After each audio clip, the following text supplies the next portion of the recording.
안녕하십니까. CNG 방송의 조영식입니다.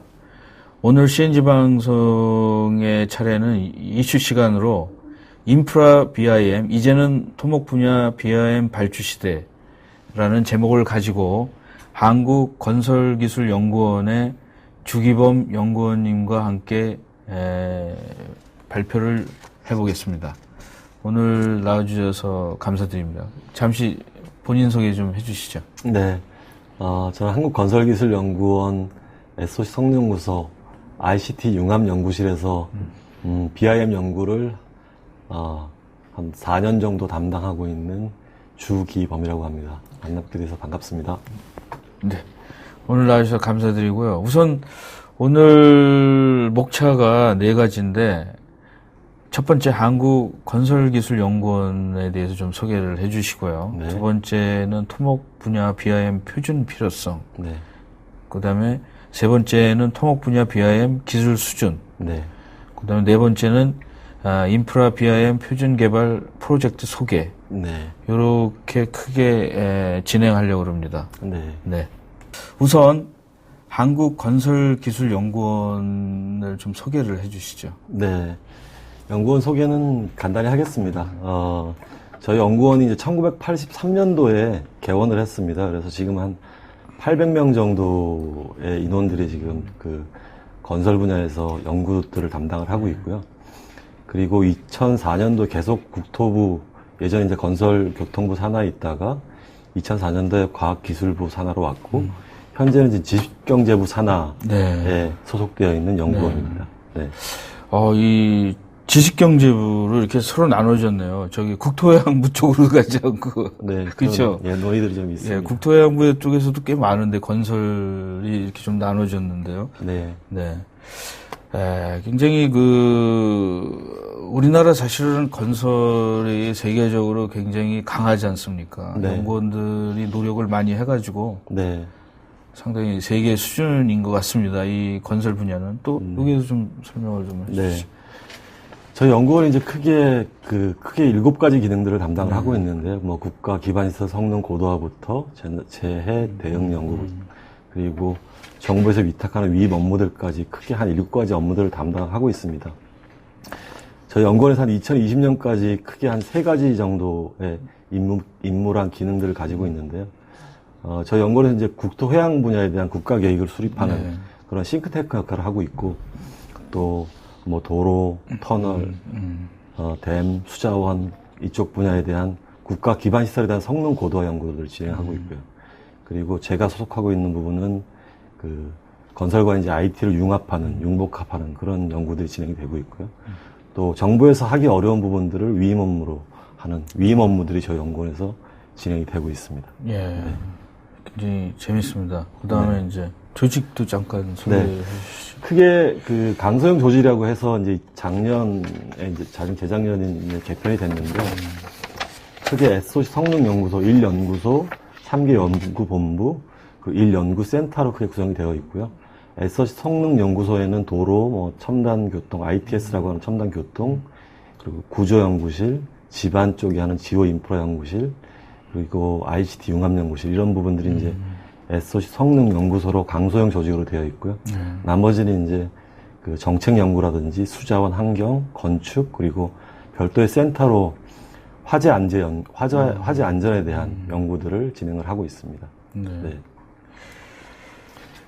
시설 부분은 크게 국내 이제 일산에 저희 연구원 본원이 있고요. 그리고 화성에 화재 안전을 실험하는 화재 안전 연구센터가 있고, 그리고 경북 안동에 하천 실험센터가 2008년부터 개원해서 지금 운영 중입니다. 그리고 최근 국가 사업을 하면서 테스트 베드들이 많이 필요한데, 테스트 베드들이 지금 없어가지고 과제들이 좀 진행이 잘 안 되는 부분들이 있거든요. 그런 부분들을 해소하기 위해서 2015년 개원을 목표로 SOC 실증연구센터를 지금 추진 중에 있습니다. 네. 네. 마지막으로 비전과 경영 목표. 저희 연구원의 비전 및 경영 목표는 R&D를 주로 연구를 담당을 하고 있고요. 그러면서 이제 WBT라고 하는 세계 최고 기술을 지향을 해서 창출을 해서 최종적으로는 국토의 미래 가치를 창출하는 연구원이라는 비전을 가지고 지금 전체 연구원들이 그 연구에 임하고 있습니다. 예, 왜 저희가 이걸 좀 많이 부탁을 드리냐면, 이제 좀 엔지니어들은 네. 자기가 열심히 일해도 자기가 열심히 일하는 걸 좀 선전을 잘 못하지 않습니까? 예, 그렇습니다. 그게 굉장히 이제는 중요한 것 같아요. 그래서 제가 좀 이제 앞에 부분을 했고, 네. 이제 본격적으로 네. 토목 분야의 BIM 표준의 필요성. 네. 사실 막연하게 당연히 뭐 국가 이런 걸 표준화가 있어야 되지 않나 이런 생각을 했었는데 조금 심층되게 말씀을 해주실 것 같아요. 그래서 네. 그 외 기술 동향부터 좀 말씀을 해주시죠. 지금 그 건축 분야에는 BIM이 그 많이 있습니다. 많이 그 활용이 돼서 지금 하고 있는데 또 토목 분야에서 그 사례들이 나타나고 있습니다. 그 매크로일에서 나온 스마트 마켓 토목 분야에 대한 스마트 마켓 리포트인데요. 그 지금 건축 분야 대비해서 그 토목 엔지니어링 회사에서도 그 투자 대비 수익률 ROI라고 하는 게 이제 한 67% 정도가 있을 거라고 긍정적으로 지금 답을 하고 있고 또 2년 전에 조사했을 때 대비해서 약 한 27%가 그 증가된 부분인데 토목 분야에도 BIM 채택이 필요하다는 내용으로 지금 그 마켓 리포트들이 나와 있고요. 그 토목 분야 BIM 활성화를 할 수 있는 주요 요인으로는 그 토목 분야가 국가 관리 시설이니까 그 발주처에서 그러니까 설계사랑 시공사 입장에서 볼 때는 발주처에서 계약 시 BIM 납품을 명시하거나 발주자가 요구가 있으면 아마 활성화될 것이다. 이런 게 그 내용이 있고요. 그리고 발주자 측면에서 볼 때는 BIM 소프트웨어 간의 호환성이 좀 문제가 있다는 게 있습니다. 그런 부분이 좀 해결이 되면 좋은 그 활성화가 될 것이다. 이렇게 지금 발표를 하고 있습니다. 네. 사실 그 BIM이 우리나라에서 너무 건축으로다가 너무 나오지 않았습니까? 외국 같은 데에서는 그 컨스트럭션 부분이나 뭐 이런 데 많이 제가 자료를 많이 보는 편인데 네. 한국은 건축 쪽으로 이렇게 많이 쏠림이 되어 있는 것 같아요. 그래서 네. 국외 동향도 말 보여주시죠. 네, 크게 제가 이번에 그 미국의 빔 포럼을 가서 좀 그 얻어온 자료고, 인데요. 그 멕시코에서 멕시코는 이제 그 좀 이런 IT 분야가 좀 떨어졌다고 보통들 생각을 하시는데 멕시코의 ICA라고 하는 회사에서 그 올프넬이라는 프로그램을 써서 테크라와 같이 써서 이 BIM 모델을 지금 큰 교량에 적용을 해본 그 그림이고요. 오른쪽 왼쪽 ICA의 제일 왼쪽 6번째 그림을 보면 그 레이저 스캐닝한 그 라이다로 이제 레이저 스캐닝을 해서 거기에 노란 부분이 이제 BIM으로 표현되는 그래서 그 레이저 스캐닝한 것과 BIM 모델 같이 결합해 보는 저런 기술들이 지금 적용된 중요한 사례라고 지금 좀 볼 수 있을 것 같고요. 오른쪽은 그 워싱턴 DC에서 그 토목 쪽에 물량 산출을 해보고 또 시공성을 검증해보는 그런 사례로 지금 그 스칸스카라고 하는 한 120년 된 건설 회사에서 지금 시공 중인 그런 빔 모델 사례입니다. 네. 그 다른 사례로는 지금 미국에서 이제 건축 분야에서 좀 많이 나오고 있는데 NIBS 쪽에서 이제 그 로드맵과 표준들을 개발해서 지금 공고를 하고 있고요. 또 유럽에서는 핀란드에서 그 BIM 지침을 개발해서 2007년도부터 지금 그 납품을 의무화하고 있고 독일 쪽에서 지금 개발을 하고 있는 상태고요. 덴마크 이제 북유럽 쪽에서 그 유럽 쪽과 북유럽 쪽에서 BIM들이 굉장히 그 활성화되고 있습니다. 그런 내용들이 그 해외 사례들이고 좀 주목해볼 바는 그 싱가포르에서는 그 빔 도입 장려급이라는 걸 현재 지금 지급을 하고 있습니다. 그래서 그 프로젝트별로 어떤 일정 금액의 돈을 지원해주기도 하고 BIM을 도입하는 회사의 일정 금액을 지원해주기도 하는 그렇게 이제 BIM을 활성화하기 위한 그 접근을 이제 국가적 차원에서 해보는 그런 차원의 시도들이 지금 동향으로 나타나고 있습니다. 네. 네.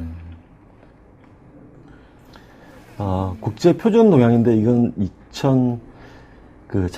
지난달 10월 중순에 그 일본 동경에서 그 ISO 미팅이 있었습니다. ISO 미팅이 있었는데 그전 GIS 쪽에서는 그 지형들 이런 큰 데이터들을 만들어 오면서 점점점 건물 안쪽으로 들어와서 이제 인도 GIS라고 해서 건물 안을 보고 싶어하는 욕구들이 생겼고 또 BIM 쪽에서는 건물들을 이런 구조물들을 만들어내다가 디지털 형태로 만들어내다가 점점 밖으로 이제 외부의 지형으로 관심이 가는 그런 체계가 이제 두 개 표준이 만나게 됐습니다. 그래서 ISO TC211과 TC59에서 이제 각각 GIS와 BIM 표준들을 연구를 하고 있는데 그런 사례들이 이제 두 위원회들이 이제 만나서 GIS와 BIM이 결합하는 그런 연구들이 지금 ISO 국제표준기구에서 일어날 그런 동향들을 보이고 있습니다.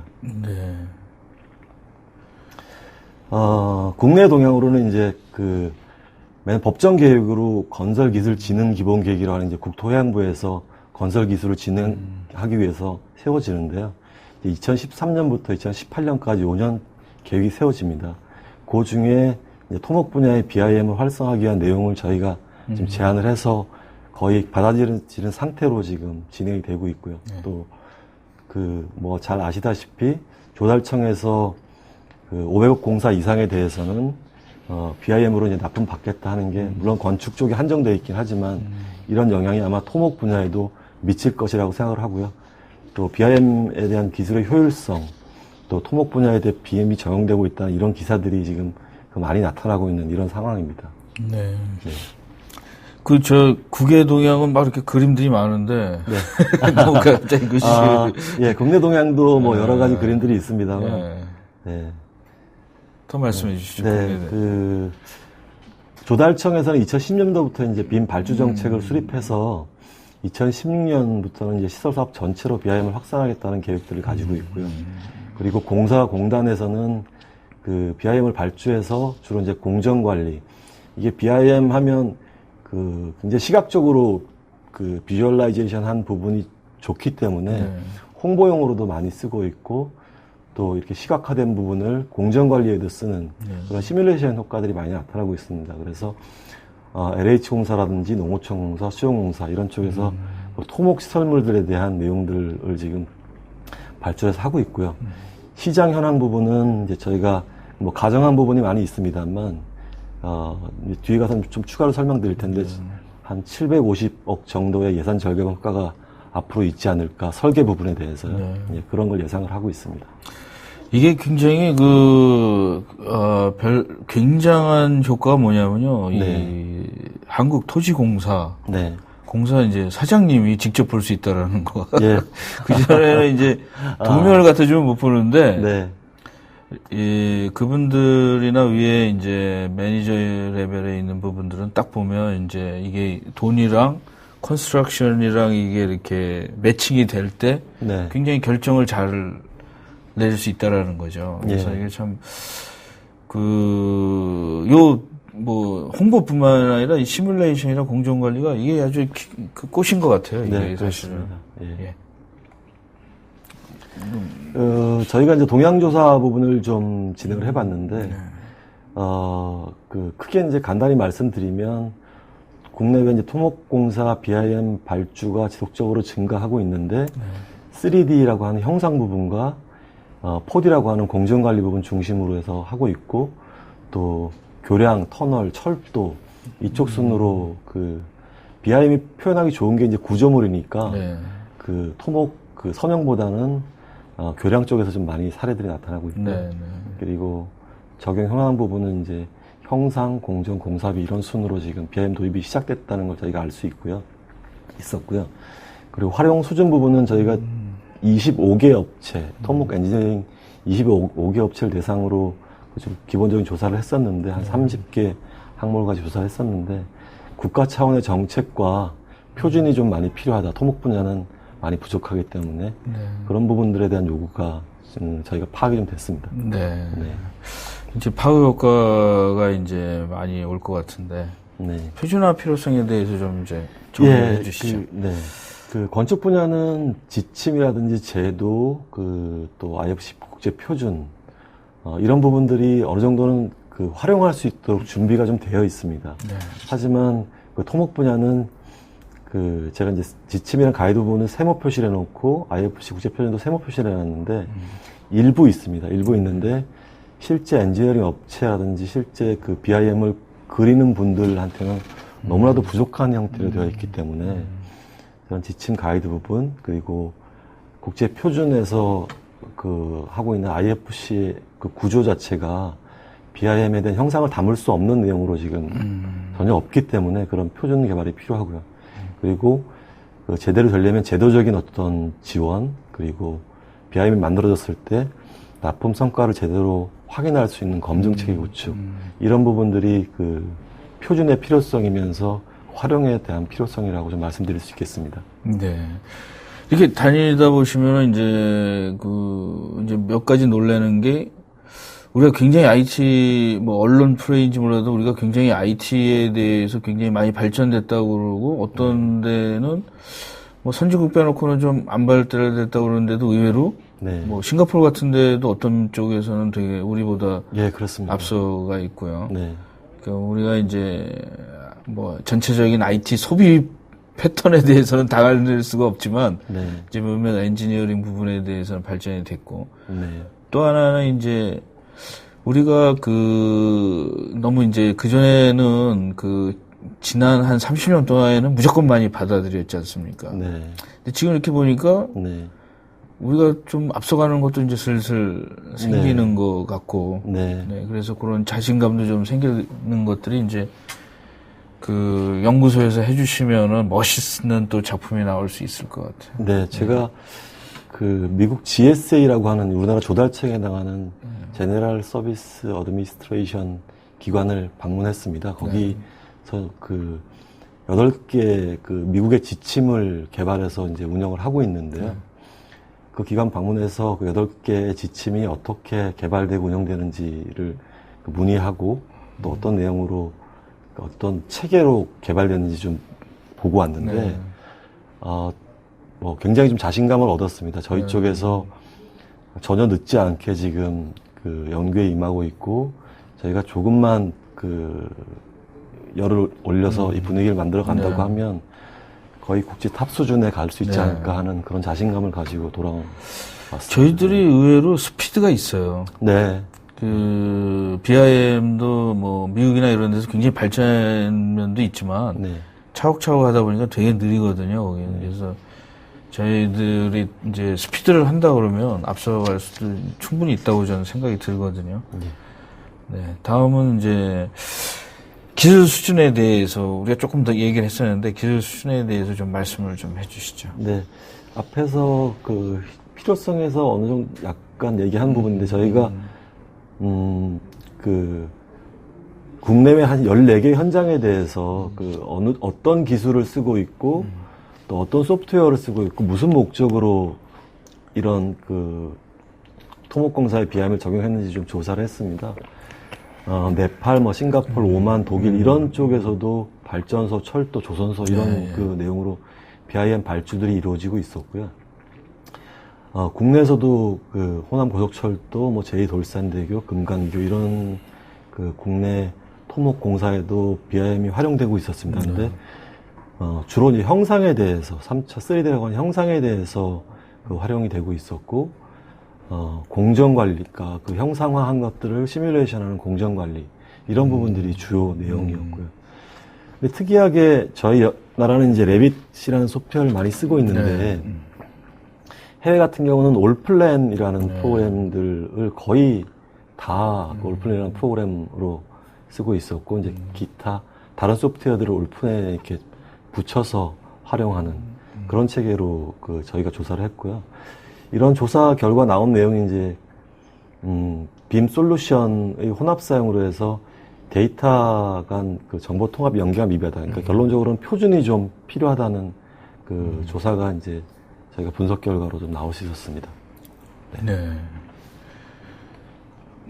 그다음에 이제 논문 현황이네요. 더불어서 국내외에 BIM 쪽 논문이 어느 정도 발표되고 있는지 저희 연구자로서 좀 궁금한 부분이 있어서 쭉 조사를 해봤습니다. 조사를 해봤는데 특이하게 특이한 부분은 아니지만 미국에서 가장 많은 SCI 논문이 발표되고 있었고 저희 한국이 2위입니다. 세계적으로 2위에 지금 BIM 연구를 진행하고 있는 수준이고 한중일 3개국을 합치면 미국보다 훨씬 더 많은 그 연구들을 좀 하고 있었습니다. 그 연구 내용을 보면 그 이제 3차원 형상에 대한 부분과 또 데이터 호환을 위한 표준 부분 이런 쪽 연구 내용들이 굉장히 많았고요. 이런 부분들을 좀 그 보완하는 BIM 활용성을 제거하기 위해서 그 토목적으로 내용을 좀 전이해 오는 그런 연구들이 좀 그 많이 필요할 것으로 지금 판단했습니다. 네. 기술 수준을 좀 개요를 해주시죠. 네, 기술 수준은 그 현재 지금 국제 동향이 어떻게 되고 있는지, 일본은 어떻게 되고 있는지, 각 해외에서 만들어 놓은 지침들은 어떻게 개발되고 있는지 이런 내용들을 쭉 분석해 봤고요. 그리고 BIM도 정보들이 체계화되기 위해서는 분류 체계라는 게 반드시 필요합니다. 그래서 그 분류 체계가 어떻게 되고 있는지 쭉 분석을 한 결과 국내외 그 공정 내역 분류 체계에 대한 그 연구가 좀 더 필요할 것이라고 판단을 했고, 저희가 이런 내용들을 조사를 해서 앞으로 한 5년 정도 그 연구를 추가적으로 진행을 할 건데요. 이런 그 수준 조사들이 저희 앞으로 연구에 크게 많이 도움이 될 것으로 지금 판단하고 있습니다. 네. 인식은 어떻습니까? 토목 분야에 대한 BIM 인식이 토목 엔지니어링 업체 25개를 대상으로 해서 조사를 해봤는데 사용 2010년 대비 올해는 어떻게 사용 증가율이 있었는지, 중요성은 어떻게 인식 변화가 있었는지, 그리고 BIM 적용 업무가 그 많이 늘었는지, 어떤 소프트웨어를 사용하는지, 이런 인식 변화들을 큰 도급 순위 52 이내 대상으로 해서 제가 조사를 해봤습니다. 조사를 해봤는데 한 사용률 한 52.8%, 그 중요성 인식 부분 한 78%, 뭐 이런 그 수치상의 조사들이 나타났고요. 요구들은 그 국가 차원에서 토목에 대한 BIM 요구는 그 어쨌든 토목 분야가 국가에서 관리하는 시설물이기 때문에 국가 차원에서의 계획과 정책이 필요하다. 그리고 표준의 개발이 필요하다. 그리고 BIM 간 상호 호환이 안 되는 문제가 있으니까 그런 호환에 대한 확보가 필요한 부분. 이런 그 내용들이 주요하게 파악이 됐고, 2년 전 대비 똑같이 거의 유사하게 나온 내용인데, BIM을 하기 위한 하드웨어와 소프트웨어 비용이 아직도 그 약간은 높은 수준에 있지 않나 하는 의견들이 좀 있었습니다. 그런 부분들이 인식 수준으로 좀 조사가 됐습니다. 근데 소프트웨어가 특별하게 더 비싸게 부르는 것 같아요, 한국은. 그렇지 않습니까? 네. 다른 거에 비해서 좀 비싼 것 같아요. 네. 비싼 그 소프트웨어 그 이제 레벨이 좀 있는 것 같은데요. 예. 비싼 소프트웨어들은 뭐 굉장히 몇 천만 원 하기도 하고 또 중저가의 소프트웨어들이 있기도 한데, 이제 보통 그 확산되지 않는 이유가 이제 학교나 이런 데에서 네. 예를 들어서 이제 레빗 같은 거는 좀 저렴한 편이지만 네. 이제 그 위에 하이엔드 네. 뭐 카티아 이런 패키지들은 굉장히 일반 메케니컬보다 훨씬 비싸더라고요. 그렇습니다. 그래서 좀 네. 비즈니스는 안 하려고 그러는 건지 너무 비싸게 부르는 것 같은 좀 저기가 있고. 네. 그리고 제가 이제 요 인식 수준을 보는데 제가 이제 제 가까운 후배나 동기들은 다 50대가 넘는데 제가 BIM 물어보면 아직 좀 모르더라고요, 이게. 네. 들어보긴 했는데 네. 새로운 거에서 하는 거에 대해서 좀 두려움이 있는 것 같아요. 네. 그래서 저는 좀 걱정이 되는 게, 이제 50대나 뭐 40대 후반 되면은 디시전 메이킹을 하는 사람들이지 않습니까? 네. 젊은 예를 들어서 차장이나 이런 사람들은 어쩔 수 없이 이거 새로운 걸 많이 받는데, 네. 그분들, 그 위에 나이 든 사람들은 인터넷도 안 하고. 네. 그리고 책도 몇 권 나왔는데 무지하게 어렵지 않습니까? 네.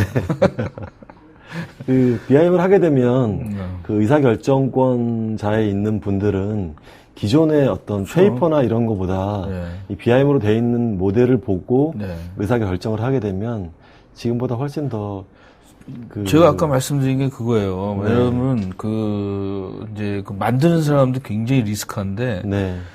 예를 들어서 이제 그 공정을 네. 비용이나 시간별로 다 이렇게 쫙 보이면 네.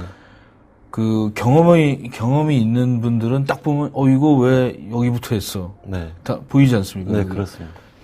그 종이도면 안 보이지만 네. 딱 보면은 그 밑에 잘못한 거 다 보이거든요. 비용을 아무리 써있는데 별 효과가 없는 것도 보이고. 네. 그래서 저는 이걸 봤을 때 그 3D는 시작했지만 4D, 5D 뭐 그렇게 안 쓰는 분도 지금 있다고 그러지만 네. 그 아주 표현이 저는 좀 마음에 들었습니다. 네. 4D, 5D 이런 것들에 대해서. 예. 예. 그 다음에 이제 좀 한번 이제 또 유저 케이스가 또 중요하지 않습니까? 네, 요새는 그렇습니다. 제가 주장하는 거는 요새는 지식 시대가 아니라 네. 지식을 어떻게 사용하는 시나리오 시대지. 네. 좋은 말씀입니다. 예. 우리 시나리오를 보여주지 않으면 요새 아무도 감동하지 않습니다. 그래서 네. 인프라 BIM 표준 개발 프로젝트 소개 네. 관심을 가지고 한번 설명을 좀 해주시죠. 뭐, 첫 번째 하면은, 저희 그 프로젝트에 대한 소개가 지금 기사로 난 것들을 저희가 좀 네. 자랑하려고 좀 예. 보여주는 카트고요. 뭐, 바로 다음으로 넘어가도 될 것 같습니다. 예. 저 소개를 해주시죠. 아, 그럴까요? 예. 그 전자신문, 이제, 제가 소개드릴 이 프로젝트는, 지식경제부에서 정부 출연기관에게 그 출연기관의 특성에 맞게 연구를 해보라고 하는 연구 지원비가 있습니다. 그래서, 인프라빔 과제로 그 6억씩 5년 동안 총 30억 원의 그 금액으로 연구를 5년 동안 지금 진행을 하는데요. 이제 1년을 진행했으니까 이제 4년이 남았습니다. 그 과제에 대해서 그 전자신문과 이제 한국주택신문 그리고 뭐 대전의 헬로우디디라고 하는 데서 그 저희 과제가 도로 건설에 BIM을 적용하는 기술이 개발되고 있다는 내용으로 쭉 소개된 그런 그 화면들을 저희가 별도 좀 모아봤습니다. 예. 네. 알겠습니다. 연구의 대상 부분인데, 연구 대상 부분은 그 전체, 인프라 빔 부분과, 그리고 아까 GIS와 빔이 지금 만난다고 했었는데, 그 GIS와 이제 빔 부분이 만나는 그런 부분을, 어떻게 접점을 찾을 것인지 하는 연구가 지금 같이 진행됩니다. 그리고 BIM과 GIS가 만났을 때, 그렇게 그 두 가지 디지털 데이터가 만났을 때, 굉장히 파워풀한 효과가 날 수 있을 것이라고 생각을 하고, 그런 부분들에 대한 제도적인 지원을 이제 그 CM, PM 쪽에서 지원을 하게 되는데, 네. BIM이 제대로 활용되기 위해서는 IPD라고 하는 그 발주 제도, 이제 IPD가 인티그레이티드 프로젝트 딜리버리라고 네. 해서 발주 방식의 변화가 좀 필요한데, 그 IPD 방식이 도입되면 이제 BIM이 최적의 효과를 좀 낼 수 있다고 판단됩니다. 그런 부분들은 이제 정책 연구 쪽에서 좀 별도로 진행돼야 될 부분이 아닌가. 그렇게 연구 대상들을 지금 잡고 있습니다. 네. 굉장히 그림이 이제 전체적으로 보여주는 그림인데, 네. 다음에 이것 좀 설명을 해주시죠. 이것도 뭐 일종의 해외 사례에 해당하는 부분인데요. 네. 그 스웨덴과 그 노르웨이에서 나온 그림입니다. GIS와 빔이 현재는 그 이제 where we are going 해서 이제 표현을 하고 있는데, 현재는 GIS와 빔이 이제 상호 협력하는 관계에 있고, 향후에는 GIS on 빔 해서 그 이제 빔과 GIS가 한꺼번에 GIS 위에 빔이 올라갈 것이라고 하는 통합의 그림들을 보여주고 있고요. 밑에 이제 큰 그림은 그 스웨덴에서 나온 그림인데, 크게 이제 제일 그 바닥에 깔려있는 GIS는 GML과 CTXML이라고 하는 GIS 표준과, 그리고 건물들은 이제 IFC, 그리고 토목 쪽에 이제 표준이 없기 때문에 저런 인프라스트럭처에 대한 BIM이 필요하다는 뭐 이런 내용들을 저희가 그 실제 연구 과제에서 대상으로 삼고 지금 하고 있는 과제라고 말씀드릴 수 있겠습니다. 예. 좀 멋있습니다. 네. 이제 BIM이 이제 무엇이냐는 질문들을 자꾸 받아서 간단하게 그 이미지로 그려놓은 부분인데, 인프라 BIM이라고 이제 저희가 이제 장명을 했는데, 인프라 스트럭처의 이제 인프라와 그 이제 BIM 기존에 쓰고 있던 BIM은 이제 그 합쳐서 이제 인프라 BIM이라는 이름으로 장명을 했고요. BM, 빌딩 모델링이 이제 기존에 뭐 조감도 형식으로 나오든 3차원 형식으로 표현된 게 있었는데 네. 거기에 BI라고 하는 인포메이션이 추가된 부분이 있습니다. 그래서 형상 자체의 속에 인포메이션이 들어가 있는 내용은 이제 BIM이라고 표현될 수 있고 그거에 대한 도메인이 이제 인프라스트럭처로 넓어졌기 때문에 그런 부분들은 저는 이제 인프라 BIM 이렇게 설명하고 연구를 진행하고 있습니다. 네. 이거가 연구소에서 만든 용어입니까?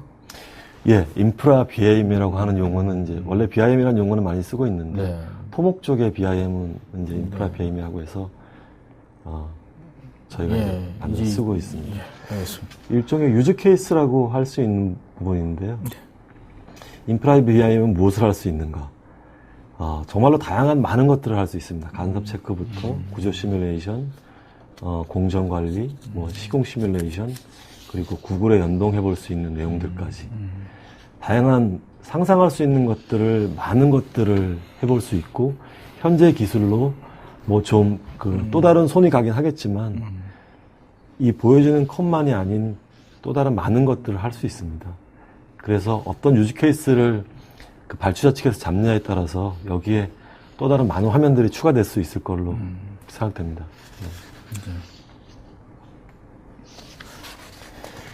저희가 이제 앞으로 4년 동안 할 그 목표에 대한 내용인데요. 크게 두 가지로 지금 생각을 하고 있습니다. 그 첫 번째 목표는, 토목 분야에 대한 BIM, IFC의 토목을 표현할 수 있는 내용들이 거의 없습니다. 거의 없기 때문에 일단 국내에서 그런 표준을 만들기 위한 연구, 그게 앞으로 한 2년 정도 진행을 하면서 저희가 국토부와 또 기술 표준원과 협의해서 국내 표준, 토목 분야에 대한 국내 표준을 정립해 나갈 계획이고요. 그러니까 토목 분야라고 하지만 도로 분야에 해당하는 부분이고요. 도로 분야에 대한 표준을 만들어 나갈 계획이고, 이렇게 표준에 의해서 그 국가에 납품되고 나면 그 납품된 성과물이 제대로 만들어졌는지, 또 어떻게 활용될지, 활용 시나리오에 따라서 이제 활용을 하게 될 텐데, 그런 내용들도 어떤 프레임워크를 잡아줘야지 제대로 활용될 수 있을 거라고 판단을 하고 있고, 이런 부분들이 공공 SOC 사업에 BIM을 적용할 수 있는 그 적용 기반을 만드는 그 기반이 되지 않을까, 저희는 그렇게 생각하고 있습니다. 근데 이 프로젝트가 굉장히 길잖아요. 네, 근데 그렇습니다. 이제 저도 이제 이런 정부 프로젝트를 하다 보면 네. 이제 요구사항이 네. 1년에 나온 걸 또 적용하고, 왜냐면 뭐 3, 4년 그러면 이제 기다리라는 말이냐 뭐 이런 얘기가 나오지 않습니까? 네. 그런 계획 같은 것들이 있습니까? 그때 너무 뭐 4년을 기다리기는 좀 5년이죠? 예, 전체 기간 5년인데요. 네. 그때마다 뭐 성과물이 1년마다 좀 사용할 수 있습니까? 일단 2년차, 3년차까지는 좀 기다리셔야 성과물을 좀 보실 수 있고요. 어떤 표준으로 진행할 건지에 대한 표준 내용을 보실 수도 있고, 또 그걸 활용하기 위해서 각종 지침들이 필요한데, 발주자에서는 발주자 지침, 또 개발사 쪽에서는 개발자 지침, 이런 각종 지침들이 필요한데, 그런 지침들이 3차년도 이후에는 나와서 좀 성과물로 지금 여기 이 시청자들께서 보실 수 있는 내용들이 좀 나올 수 있을 것 같고, 4차년도부터는 실제 좀 시범 사업을 적용을 해서 효과에 대한 검증들을 좀 진행해 나갈 그런 계획으로 진행하고 있습니다. 예. 연구 내용에 대해서 좀 말씀해 주시죠. 전체 연구 내용인데요. 저희가 5년 기간 중에서 1차년도, 올해는 지금 도로 교량 터널에 대해서 형상이라고 하는 3D, 4D라고 하는 공정, 5D라고 하는 공사비 부분에 대해서 표준을 만들기 위한 전 단계에서 BIM에는 IDM이라고 하는 IFC를 하기 위한 과정이 있습니다. 그런 IDM을 만들기 위한 과정을 현재 지금 1차년도에 진행을 해서 형상과 공정, 공사비에 대한 정보 요구 사항 정의가 지금 거의 완료된 상태이고요. 그리고 이게 이제 1차년도에 완료가 되면 2차년도에는 형상과 공정에 대한 표준, 그리고 형상과 공정에 대한 적용 지침, 2차년도에 표준을 완성을 할 계획입니다. 3차년도에는 공사비에 대한 표준, 공사비에 대한 적용 지침, 그리고 이렇게 표준을 만들면 표준을 확인해 보기 위해서 기존 소프트웨어에서 이 표준에 맞게 컨버터를 통해서 표준에 맞게 익스포트 할 수 있는 컨버터가 필요합니다. 그래서 그런 컨버터들에 대한 개발이 좀 필요한 부분이 있고, 그리고 GIS와 연계하기 위한 내용을 어떤 내용으로 가져갈 건지에 대한 정의와 지침, 이런 부분 이제 3년도까지 연구가 진행이 됩니다. 그래서 이런 3차년 연구가 끝나게 되면 그런 어떤 가시적인 내용들을 굉장히 많이 보실 수 있을 것 같고요. 4차년도부터는 그 인프라 빔에 대한 도로사업 시범 적용, 그리고 체커 표준에 맞게 들어왔는지 체킹하고 뷰잉할 수 있는 내용들, 이런 내용들이 4차년도, 5차년도에 그 연구를 진행할 그 계획입니다. 예. 지금 여기 질문하신 분이 여기 소프트웨어들이 이제 나왔는데 화면이 어떤 소프트웨어냐고 궁금해서 질문하신 분들이 있어요. 이 소프트웨어는 특정 어떤 소프트웨어를 지칭하는 게 아닙니다. 저런 형태로 정보에서 볼 수 있도록 뷰어, 3D 뷰어, 4D 뷰어, 5D 뷰어가 그 개발돼야 한다는 것들을 개념적으로 저희가 표현하기 위해서 그려놓은 그림이고요. 네. 어떤 특정 소프트웨어에 죄송합니다. 한정해서 하겠다는 내용이 아니라 저희는 이제 국가 표준을 만들고 그 표준을 수용할 수 있는 체계를 전달해 드리겠다는 그런 내용입니다. 네. 연구 추진 전략 좀 말씀해 주시죠. 전략은 저희가 하고 있는 내용들이 세계 최고의 기술, 최고의 기술이 될 수 있다는 생각을 지금 가지고 있습니다. 그리고 해외 사례들을 볼 때 정말로 해외 최고 기술이 될 수 있겠다는 그 생각도 했고요. 그래서 1차년도에는 어떤 기반 연구, 2, 3차년도에는 실제 그 토목 분야, 도로 분야에 대한 정보 모델과 지침을 개발하는 부분, 실제적인 개발이 이제 그 2, 3차년도 일어날 것이고, 4차년도, 5차년도에는 시범 적용과 표준화 사업을 통해서 세계 최고 기술, 또한 일부 특정 기술에 대해서는 세계 최초 기술도 될 수 있겠다는 이런 자신감을 가지고 연구를 진행하고 있습니다. 네. 추진 체계 부분은 저희 연구원 SOC 성능연구소에 있는 ICT 융합연구실에서 전체를 진행할 수 있는 내용이 아닙니다. 네. 국가 시설물, 토목 시설물에 대한 표준에 대한 부분이기 때문에 국토해양부와 또 도로공사, 그리고 뭐 지자체, 기술표준원, 빌딩 스마트 협회, 또 뭐 학회, 그리고 건설사들, 엔지니어링사들, 이런 사람들이 전반적으로 어울려서 전체가 다 한꺼번에 해나가야 되는 내용이고, 저희가 현재 지금 1차년도에 기반한 어떤 내용들을 가지고 다음 내년부터는 다양한 분들과 접촉을 통해서 이렇게 협의체를 구성하고 각 분야의 의견들을 총체적으로 들을 계획입니다. 네. 그리고 저희 연구원에 또 전문가분들이 많이 계십니다. 각 그 교량, 터널, 뭐 각종 전문가분들이 많이 계시기 때문에 원내 저희 연구원에 계신 전문가분들도 같이 많이 그 협력을 해서 연구를 진행할 계획입니다. 네.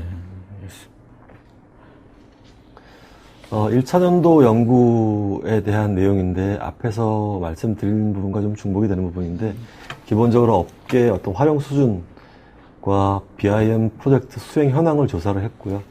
그리고 기술 수준도 정보 모델 표준과 분류 체계, 그리고 덴마크, 핀란드, 미국 등 각종 세계적으로 나와 있는 그 BIM 지침들이 어떤 것들이 있는지 또 조사를 했고, 그런 내용에 기반해서 저희가 그 MLTM이라고 하는 이제 국토해양부인데, 국토해양부에서 하고 있는 도로, 하천, 철도, 항만에 대해서 빔을 어떻게 적용해 나갈 건지 가장 최적의 그 프로세스로 갈 수 있을지 그런 로드맵들을 만들었고, 그런 로드맵 속에서 3번, 4번이 저희가 올해 지금 해본 내용들인데, 표준을 만들기 위해서 IDM 방법론으로 IDM 방법을 따라서 연구를 진행을 하고 있고, 또 현재는 특정 국도공사 한 구간에 대해서 기존 레빗 스트럭처와 벤틀리 소프트웨어라고 하는 두 개 소프트웨어 가지고 얼만큼 현재 지금 그 납품 체계에 따른 납품 목록들을 표현하고 있는지 검증을 해보고 있습니다. 그런 연구 단계가 지금 올해 1차 연도에 지금 진행이 되었습니다. 어떤가요? 벤틀리랑 레빗이랑. 뭐 특정 소프트웨어들을 뭐 좋다 나쁘다 표현하긴 그런데 두 가지 다 충분한 장점들이 있습니다. 충분한 단점들이 있고, 벤틀리 제품, 인로드 제품 같은 경우는 좀 굉장히 가볍게 돌아갈 수 있고, 또 레빗 같은 경우는 정말로 많은 제품군들이 있어서 다양한 형태의 표현이 가능했습니다. 하지만 아직도 표준에 대한 부분, IFC를 표현하는 부분이 전혀 토목 부분은 없기 때문에 그쪽에서 굉장히 한계들을 저희가 많이 찾아보고 있고, 그런 한계들을 찾아내고자 하는 게 저희의 소프트웨어, 기존 상용 소프트웨어의 속성 분석이었기 때문에 그런 부분들 좀 찾아냈는데, 주력을 하고 있습니다. 사실 벤틀리 회사가 훨씬 더 고가 아닌가요? 그렇습니다. 네, 조금 더 고가 제품입니다. 예, 1차 연도 연구 계속 해주시죠. 네. 현황조사, 인프라빔, 토목 쪽에 대한 현황조사가 BIM 적용 사례, 그리고 사용 소프트웨어 활용 조사에 대한 분석들, 인프라빔 활용 수준에 대한 조사들을 했었고, 또 25개 토목 엔지니어링사들에 대한 기술 수준 조사를 해서 전체적인 토목 분야에 대한 BIM 현황에 대한 조사가 별도 연구 보고서로 지금 만들어져 있고요. 토목 분야에 대한 BIM을 어떻게 접근할 것인지, 국토해양부에서 어떤 식으로 접근하는 게 가장 좋겠는지에 대한 내용을 단기, 중기 3년, 그리고 중기 2년, 장기로는 향후 10년에 대한 내용을 어떤 식으로 접근하는 게 좋은지 로드맵을 만들어 보았었고, 또 아까 조 박사님께서 말씀해 주셨듯이 어떤 활용 시나리오를 가야 되는지가 가장 이해도가 높기 때문에 그런 시나리오를 만드는 내용들을 많이 연구에 포함시켰습니다. 그래서 활용 시나리오들을 많이 만들었고요. 그리고 3번, 4번에 대한 내용은 부연 설명인데, 표준을 하기 위해서 IDM을 연구한 부분, 그리고 레빗 스트럭처와 인로드, 벤틀리 제품의 인로드를 통해서 소프트웨어에 대한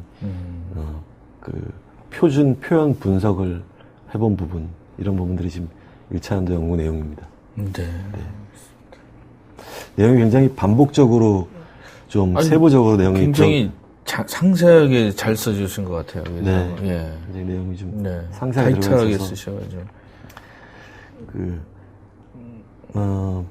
빔 기반 실시간 설계 도서 시작품 제작이라는 목적으로 저희가 연구를 진행했는데, 저희 연구원에서 건설 칼스라는 프로젝트를 하면서 국토해양부에서 발주하는 국도공사에 대해서는 실시 설계가 끝나면 저희 연구원에 그런 시설계 도서를 납품하도록 되어 있습니다. 네. 그래서 실시 설계에 납품된 도서 중에서 일부분에 대한 자료를 일부 잘라서 오토데스크 제품군과 벤틀리 제품군, 이게 저희는 이제 어떤 제품에 대한 장단점을 파악해보고자 하는 게 아니라 가장 토목 분야에서 많이 쓰고 있다고 하는 오토데스크 제품군과 벤틀리 제품군을 가지고 현재 납품 수준은 어느 정도 만족하는지를 파악하기 위한 용도로 두 가지 제품으로 해봤습니다. 기반으로는 이제 WBS라고 하는 작업 분류 체계가 기반이 됐었고, 쭉 지금 표현을 하고 있는데, 두 가지 제품 다 저희가 정보 분류 체계를 만들어 놓은 내용을 가지고 일일이 하나하나 P셋의 내용을 넣어가면서 지금 표현을 해보고 있고, 그 표현 방법이 이제 최종적으로 이번 달 말이면 지금 정리가 될 텐데요. 그런 내용들을 가지고 현재 나와 있는 제품이 어느 정도를 표현할 수 있고, 그러니까 현재 설계 도서가 100%라고 하면 이 두 제품 가지고 BIM 모델링을 해서 납품을 할 때 한 60-70%는 가능하다. 어느 정도 퍼센테이지 가능한지 지금 비교해 보기 위해서 그 연구를 지금 진행을 하고 있습니다. 네. 구축 전략 부분입니다. 구축 전략 부분은 그 단기 금년도를 포함해서 앞으로 2년 후 2014년까지 어떤 연구를 진행할지, 그러니까 컨버터 개발이라든지 BIM 적용 지침이라든지 그런 내용들이 개발이 될 것이고, 또 그 이후에 2년 동안 2016년까지는 파일럿 체커와 파일럿 뷰어가 개발되고 각종 그 지침들이 검증돼서 완성이 될 것이고, 또 저희 연구원에서 진행하고자 하는 부분은 국토해양부와 굉장히 밀접한 관련이 있기 때문에 국토해양부에서 직접 발주하는 하천, 항만, 철도 이런 부분들에 대한 그 내용을 앞으로 확대시켜 나갈 텐데, 그런 내용들이 저희가 5년 동안 연구를 하게 되면 앞으로 타시설물로 확대해 나가는 부분들은 좀 더 그 원활하게 가능하지 않을까 하는 부분으로 지금 생각을 하고 있고요. 현재 그 5차 건설 기술 진흥 기본 계획과 또 건설 칼스 사업도 그 5년 단위로 지금 법정 계획을 세우고 있습니다. 그런 건설 칼스 진흥 기본 계획에도 인프라빔 내용들이 지금 포함이 돼서 아마 저 내용들이 실행이 되면 아마 좀 탄력을 받아서 인프라빔, 토목 분야에 대한 빔이 좀 활발하게 진행되지 않을까, 연구자의 입장에서 생각을 하고 있습니다. 네. 근데 이제 그 조직이 그 주로 일은 국토해양부 쪽 일이고, 네. 저희는 지식경제부 소속이고, 어떻게 뭐 괜찮습니까? 뭐 어쨌든 국가의 일이니까. 협조가 잘 됩니까? 잘 되는 편이에요? 예, 그거 뭐 협조. 부서가 뭐 다르서 좀 저는 좀 네. 크게 어려움은 없는. 네, 그렇죠. 네. 표준을 개발하기 위해서는 IDM이라고 하는 그 개발 과정이 필요한데요. 그 내용으로 이제 저희가 그 연구해 본 바에 의하면 도로 설계 부분, 조사 측량 부분, 토질 부분 이런 부분을 현행 상태에서 어떻게 표현되고 있는지 그 프로세스 맵을 그려봤고, 또 IDM 하는 과정이 프로세스 맵을 그리고 ER이라고 하는 익스체인지 리콰이어먼트를 만들어내고, 또 FP라고 하는 펑셔널 파트를 만들어내는 그런 과정들이 있는데, 현재 지금 IDM 중에 프로세스 맵을 완성해본 단계고, 그러니까 2D 단계에서 완성해본 단계고, 3D, BIM으로 전환됐을 때는 저 그림이 좀 변형이 일어납니다. 그 변형된 내용들을 지금 수정 중에 있는 작업이고요. 그 표준을 개발하기 위해서 저희가 두 가지 방법을 채택했는데, 하나는 탑다운 방식으로 이렇게 IDM을 그려보는 과정과, 아까 사용 소프트웨어를 가지고 표준을 파악해보는 두 가지 방법으로 지금 바텀업 방식으로 두 가지를 지금 진행을 해보고 있습니다. 그 중에 일부 그 연구된 내용까지만을 지금 보여드리는 화면입니다. 네. 그렇습니다. 연구를 하게 되면 이 정부 과제들이 꼭 그 성과들이 필요합니다. 네. 그래서 저는 이제 크게 성과를 그 3년 뒤, 5년 뒤의 성과를 크게 4가지를 잡고 있습니다. 네. 인프라빔 정보는 모델에 대한 표준. 표준은 일단 우선적으로는 국내 표준을 먼저 만들어서 그 국토해양부와 기술표준원과 그 협의를 해야 되겠지만, 그런 표준을 만들어서 제정을 하고, 그 중에서 국제 표준이 가능한 부분들은 일부 제한을 해서 이제 IFC 표준으로 가게 되는 것이죠. 지금 오픈 인프라라고 하는 부분들이 그 국제 표준 IS에서 진행되고 있는데, 그 오픈 인프라 프로젝트에 참여를 해서 IFC 표준이 될 수 있도록 저희가 적극 노력을 할 것이고요. 그리고 두 번째 성과로는 이제 적용 업무 지침이라고 하는 게 있습니다. 표준이 만들어졌다고 해도 그걸 활용할 수 있는 가이드들이 제대로 만들어져 있지 않으면 제대로 활용할 수가 없습니다. 그래서 발주 기관이라든지 또 개발자라든지 이런 지침들을 적극적으로 만들어내는, 업무 지침들을 만들어내는 부분들을 제도화할 것으로 생각을 하고 있고요. 그리고 체커랑 뷰어 부분들, 그리고 빔과 GIS에 대한 연계 부분들, 이런 부분들은 어떤 특허라든지 지적재산권으로 확보 가능하지 않을까 하는 생각으로 그 성과를 계획하고 있습니다. 그럼 저기 안에서는 BIM도 하지만 GIS도 연구하는 조직들이 있나요? 같이? 예. 제가 일부분만 지금 말씀을 드렸는데요.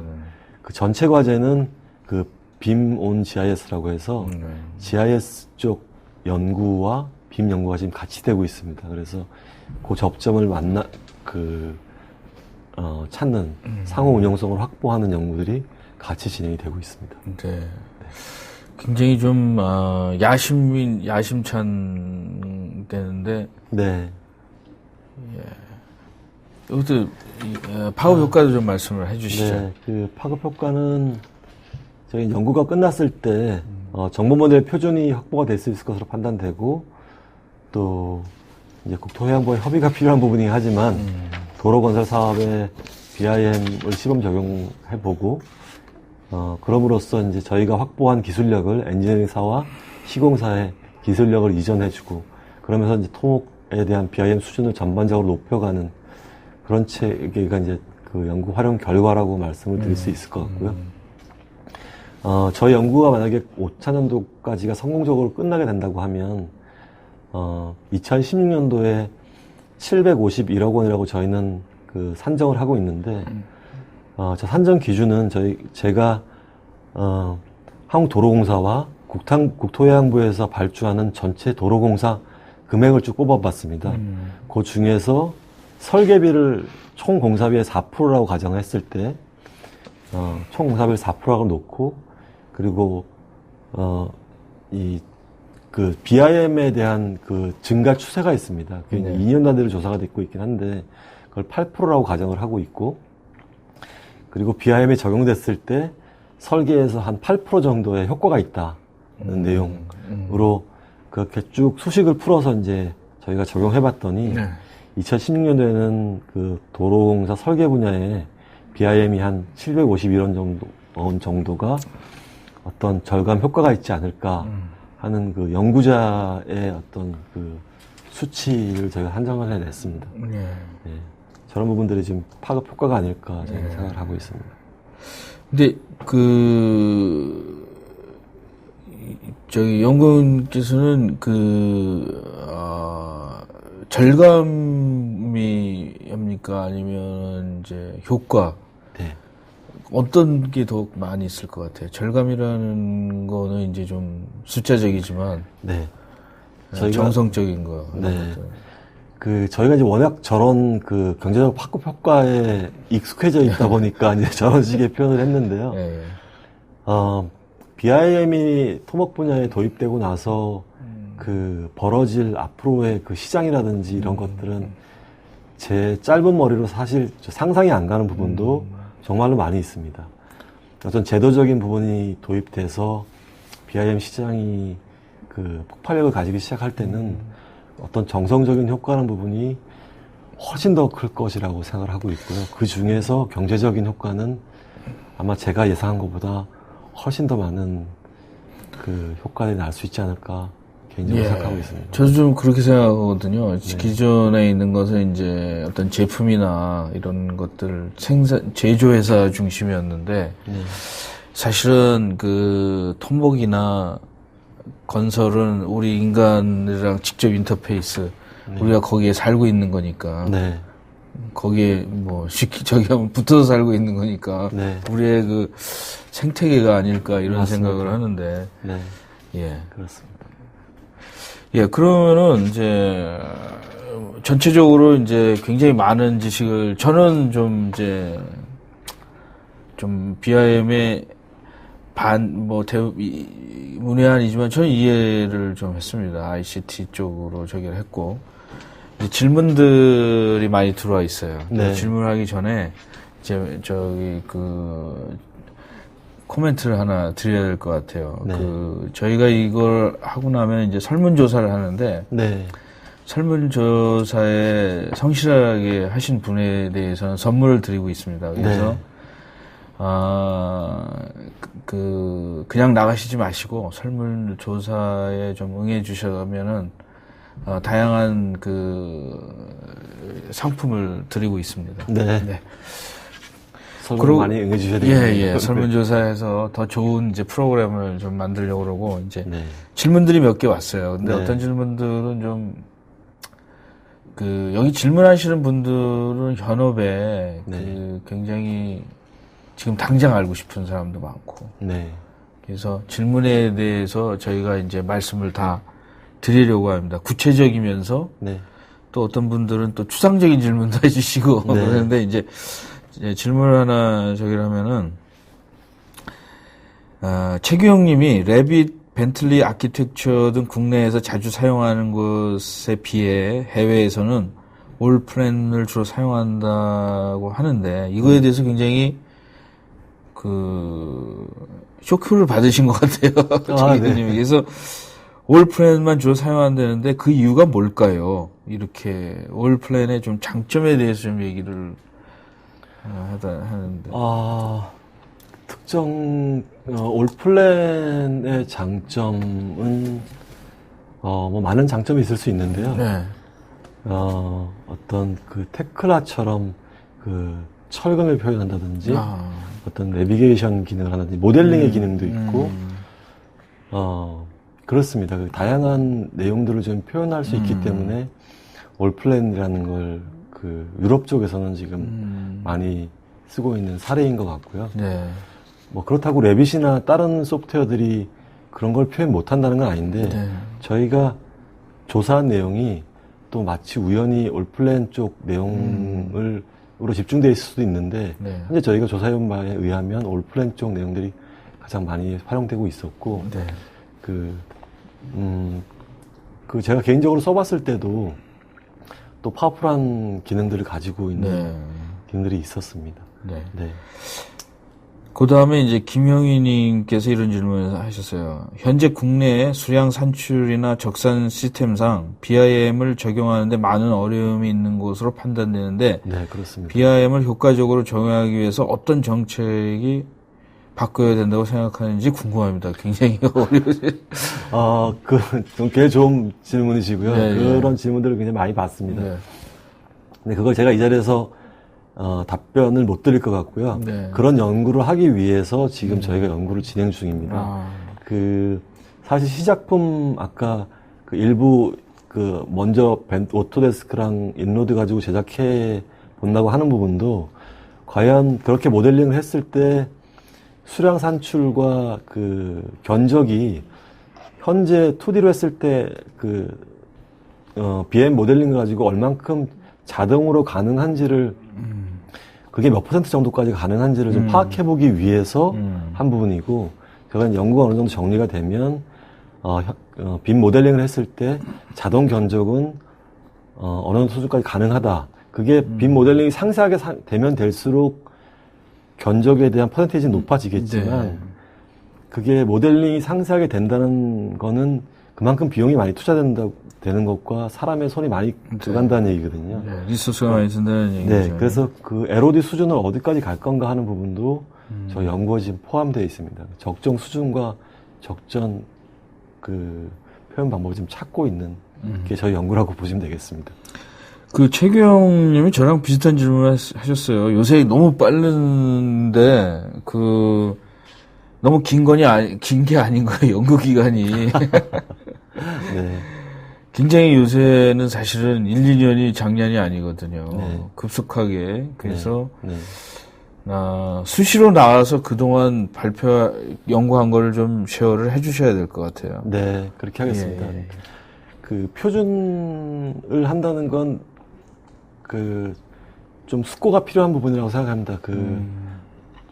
오래 갈 내용이기 때문에 조금 불편하시겠지만 조금 기다려주시면 좋은 연구 결과에 따라서 표준이 만들어질 수 있지 않을까 생각합니다. 김대영 님이 이런 질문을 하셨어요. 굉장히 긴 질문인데, IPD 관점에서 보면 토목 BIM은 2D CAD 설계 없이 바로 3D BIM으로 설계가 가능한지요?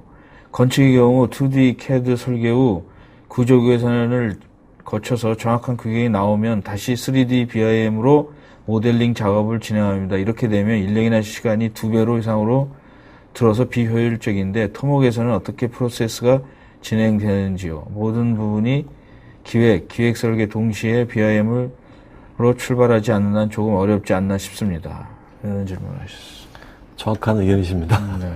현재는 그 BIM이 도입되어 있지만 그 2D의 BIM 데이터가 플러스돼서 지금 납품되고 있는 상태라서 그 실제 업무를 하시는 분들이 굉장히 어려우실 걸로 판단하고 있습니다. 네. 이걸 해소하는 방법이 지금 IPD라고 하는 제도적인 부분인데 그럴 경우에는 지금 2D 현재 납품 체계를 전체적으로 좀 그 수정하지 않으면 현재 체계로 갈 수밖에 없고 현재 체계로 가는 거는 굉장히 낭비의 요인들이 좀 많이 있습니다. 그래서 3D로 됐을 때, 그러니까 BIM으로 납품할 때 어떤 내용으로 납품하는 건가 하는 내용을 정리하는 게 뭐 저희 연구 내용에 포함되어 있지 않습니다만 그 부분은 반드시 연구가 돼서 국가와 상의가 돼서 좀 납품 물량을 줄여가야지만이 현업에서 얘기하시는 그런 부분들이 좀 해소가 될 수 있을 걸로 생각합니다. 사실 제가 이제 우리 프로젝트를 할 때 98년에 제가 이제 T-50 항공기 설계를 할 때 인프라를 제가 했는데 그때 진짜 똑같은 지금이랑 이제 비슷한 거가 생각이 납니다. 왜냐면 우리 그때 처음으로 3D로 다 완전히 했거든요. 그전에도 3D라는 거 있었는데 와이어 프레임이라고 그래서 이제 수도 3D죠. 약간 좀 그 가짜 3D. 수도 3D 같이 했었는데 근데 굉장히 이제 옛날 분들은 굉장히 반대했어요. 그래서 좀 에피소드가 한 분은 꼭 2D로다가 다시 그려갖고 그러는 분이 있었어요. 자기 머릿속에 3D로다 하니까. 그래서 사실은 이런 게 뭐 IT만 바꾼다고 되는 게 아니라 이 문화의 충격도 있고 또 시간도 좀 필요한 것 같고. 근데 그걸 얼만큼 그 고통을 같은 결과의 고통을 길게 하면 그건 바보지 않습니까? 그렇습니다. 그 교통이 없다라는 거는 없지만 좀 줄이는 방향이 하지 않을까 이런 생각들을 하고요. 지금 이제 시간이 거의 지금 넘었습니다. 그래가지고 나머지 질문들 중에 이제 몇 분들은 여기 이 프로에 여기 질문해 주신 분들이 대부분 저희 프로를 굉장히 애청자 하시는 분들이에요. 그래서 질문도 많고 또 소셜 네트워크로 열심히들 하시는 분들이기 때문에 그렇습니다. 그래서 오늘 굉장히 이것으로 이제 방송을 좀 마쳐야 될 것 같아요. 그래서 오늘 굉장히 어려운 거를 해주셨는데 감사드리고요. 별말씀입니다. 1년마다 나와서 지금 굉장히 BIM에 있는 많은 분들이 지금 시간이 지금 너무 길다.